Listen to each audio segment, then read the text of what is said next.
Welcome to Survival Horror.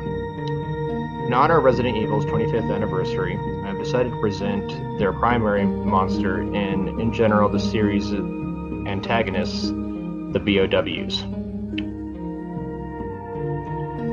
Bioorganic weapons, or B.O.W.s for short, are genetically altered organisms created with the intent of either being used as military or paramilitary weapons. They're usually created with some sort of virus, such as the T virus, Las Plagas. These monsters were originally created by the Evil Umbrella Corporation, a corporation that is in Resident Evil, a 1996 game made by Capcom. In this game, players get to defeat zombies, ever-looming and near-indestructible bosses, and gross depictions of pestilence. In here, these monsters serve as a setting outside of the normal experience. Here, game developers are able to give their players master their environment and the enemies within it. B.O.W.s were developed by Shinji Mikami, a lead creative game designer for Resident Evil.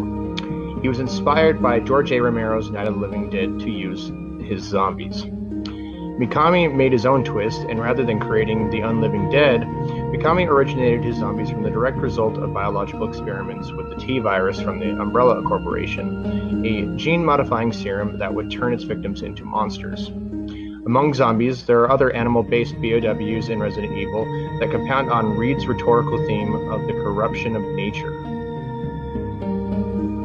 This relates to the mutated Dobermans adorned with decaying flesh, along with several other mutated animals that respond to culturally inspired fears.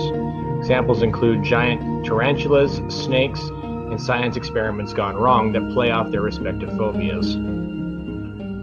In Resident Evil, depictions of monstrosities come in many shapes and sizes. However, each of these creatures share the commonality of being disturbances of the natural order, with the intended goal of horrifying or revolting the player. This is to say that by disrupting natural phenomenon through monstrous and unexplainable, the series provides grotesque obstacles that invoke fear by perverting human and natural likeness. Developers also use these B.O.W.s to make the game more personal, even further disturbing the emotional response to the monsters experienced in the game. As Reed explains, the player's previous framework of understanding the zombies as enemies has been violated by providing narrative backstory and emotional connections to the monsters inside the mansion. This relates to how developers leave notes of a zombie's previous human life that explain their last moments. Through this, the player must reconcile with the zombie before deciding whether or not if surviving is worth the fallout. This has been my presentation on B.O.W.s from Resident Evil. Thank you for watching.